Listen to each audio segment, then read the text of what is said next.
Now, I don't care what anyone says. Liga Portugal is the best league in the world. Now, of course, the Premier League has the best players.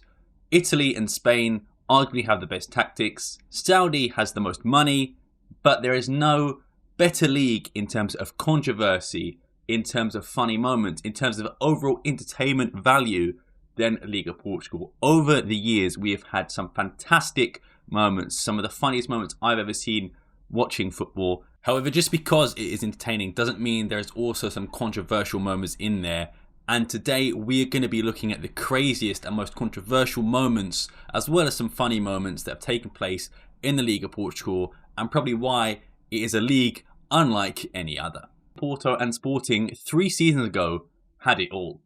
4 goals, 4 red cards, of course Pepe had one, ball boys throwing chairs at players, and even players fighting with ball boys and coaching staff. The referee of that game, João Pinheiro, was actually voted the best referee in all of Portugal. Make of that what you will. Going back in time now to COVID in 2020, and during COVID, Benfica actually had a game against Be Sad. And there was a reason to be sad. Oh, brother, this guy stinks! For Be Sad, they had a total of 17 positive COVID cases for that game. Despite this, the match still went ahead with 9 players and even a goalkeeper playing in midfield. Benfica won the match 7-0 and the match was abandoned at half time as 2 players went down with injury, meaning the game could no longer continue. The worst thing about this is for me is that I actually put a bet on and told my friend to put a bet on as many goals as possible. I put over 8 goals, he put over 6, so he managed to get the payout. And of course I missed out by just 1 goal by half time because the game ended 7-0. I was about to make like 200 quid and unfortunately did not get it. So Be Silent Benfica, you have an enemy for life in me.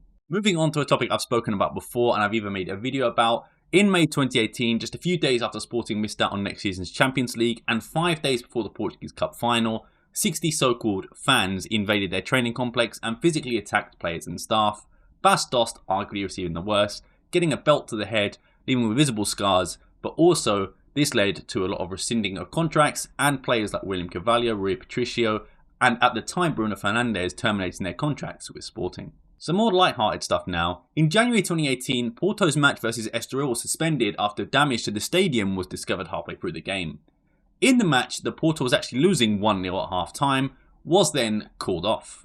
The second half was played a month later, with Sergio Conceição making 6 changes to the team, including bringing back Danilo, who was actually suspended for the original game, and of course, Porto won 3-1. 2 years ago, Aroca defender Bogdan Milanovic was shown a bizarre red card, one of the most bizarre red cards in football history in fact, during a match versus Boavista. The referee sent the Ukrainian off when he could not continue due to an injury, but he asked to be subbed off, and the referee thought he was wasting time, so he gave him a second yellow and sent him off. Milanovic would be injured for the next few weeks and would not be able to play, anyway due to a suspension, but you know, funny. On the 4th of February 2021, Japanese legend Kazuki Honda signed for Portimonense. However, Portimonense were unable to register him in the league due to league registration rules for free agents. 7 days later, on the 11th of February, he was released by Portimonense, having not played a single game. Speaking of red cards, in April 2016, Sporting defender Naldo received a direct red card for pushing over Aroca manager Lito Vidigal. The Brazilian defender later admitted he lost his head. On to less light-hearted stuff now, and in June 2020, 2 Benfica players were injured when rocks were thrown at the Benfica bus on a motorway after the team was held to a 0-0 draw at home by Tondela. Julian Weigl and Serbian winger Andrej Zivokic were struck by glass that was broken from the rocks thrown. Both players still remained with the club until the end of that year, and then they moved on. But still, a scary situation to be in, I would imagine. Speaking of rocks, Sergio Conceição's wife and 2 sons were attacked by Porto so-called fans, throwing rocks and breaking the windows of his car. The family was in a state of shock after the attack, but did not suffer any injuries. Unfortunately, something rife in Liga Portugal, at least a few years ago, was racism, and in 2017, in another Clásico between Sporting and Porto, Fabio Coentrão was accused of racism. He was actually caught on camera, but you know, towards Porto striker Marega. How did Sporting respond to this? Did they put up a statement? Did they apologise for Fabio Coentrão's actions? No.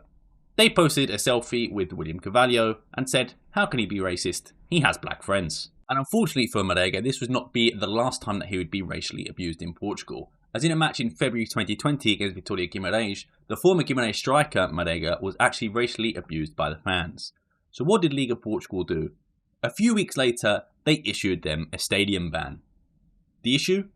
COVID happened, and of course there were no games, and when football was resumed, the stadiums were empty anyway.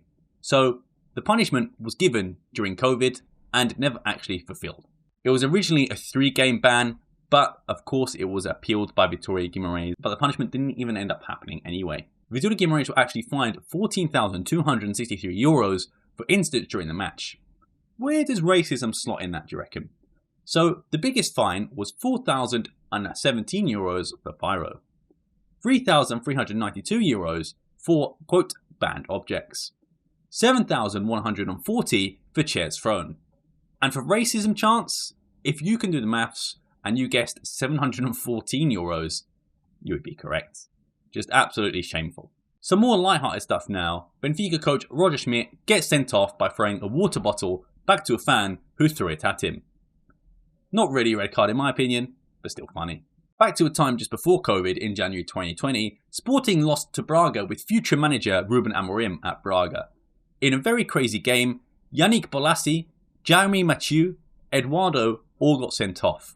Jaime Mathieu for actually assaulting future and former right back at the time Ricardo Esgaio, and future striker Paulinho scored the winner against Sporting. Francisco Trincao also featured for Braga in that game, who just 3 years later would join Sporting. Speaking of Yannick Bolasie, that same year he received a red card for ending a Portimonense player's footballing career by absolutely spinning him, and unfortunately the referee decided this was a red card, which is the stupidest decision, or one of the stupidest decisions I've ever seen. In 2023, former referee Arthur Suarez Diaz was in his last professional season as a referee, and he set a screen that Draymond Green would be proud of, blocking off Ugarte and leading to a goal for Benfica. Still on Sporting now, in 2019, Sporting president Frederico Varandas said that he spoke to Jose Mourinho to become manager of Sporting. But Mourinho said, quote, "I don't want to go to a club full of crazy people." A few years later, he would join Benfica. Make of that what you will. Frederico Varandas also said his manager Stilas was actually his third choice in 2024.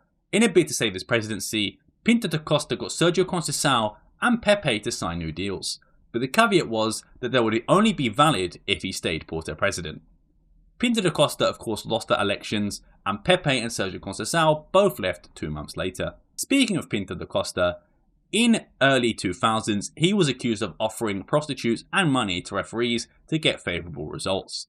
Pinto da Costa was originally handed a 2-year suspension from all footballing activities, and FC Porto were docked 6 points in the league. 6 points, you must think that's massive.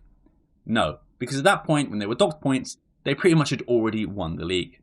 However, it must be noted, FC Porto did appeal the decision and the decision was overturned due to lack of evidence, but also due to illegal wiretaps. Speaking of corruption, Luis Felipe Vieira resigned as Benfica president amid a tax and fraud and money laundering investigation.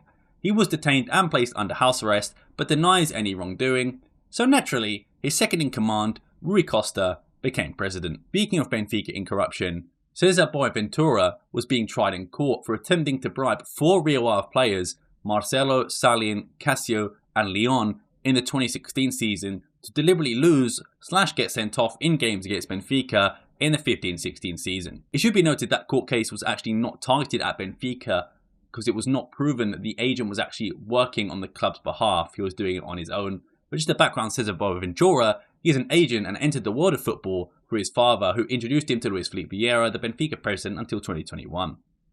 Nelson Semedo was one of the players he represented.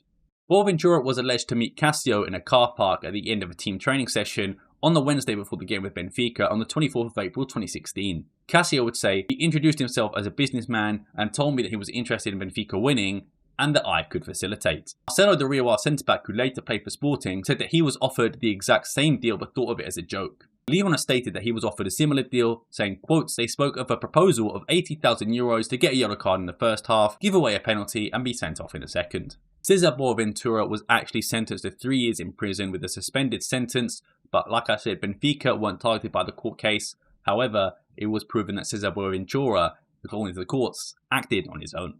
And last but not least, my favourite all-time Portuguese league moment clip, and that is that Yago Carrillo celebrated scoring the winner for Portimonense by grabbing the corner flag and actually pretending to shoot the Vitória Guimarães fans, which of course got him sent off. And even funnier, the next game was against the Vitória at home, and of course Yago Carrillo was somehow unavailable for that game. Maybe he was a bit scared of the Vitória Guimarães fans, which to be honest I would be. I don't know why he went to shoot them, but still, it is a funny clip nonetheless. And that is the end of this video. There are so many more moments I can find, so if you want to see like a part 2 to this, let me know. Hopefully this doesn't get taken down and copyrighted, who knows, but I've had fun making it. And if you want to see more stuff like this, make sure you follow me on Twitter, linked in the description below. If you want to see more about some of the topics I covered, like the Alcochete attacks, make sure you check it out on my channel. I'm Sam Fonseca, thank you very much for watching, I'll see you next time, and peace.